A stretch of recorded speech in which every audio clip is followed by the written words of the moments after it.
Right here we got some cumin powder, very good to make tea and very good for the immune system. Right here we got some ginger. I'm going to make in a few slices of ginger to use inside of it. Right here we got some lime, or you can use lemon to make it.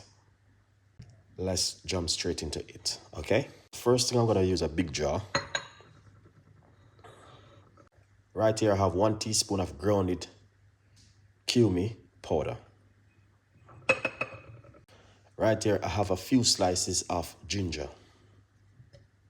Let's pour some hot water into it, roughly about a cup. And after you put it in, put this on it for a few minutes. In the meantime, we're going to get our lime cut. Right here, this is half of a lime. Remove the lid, give it a mix. Get our cup and our strainer. Going to pour it out like this. Just remember, it is very hot.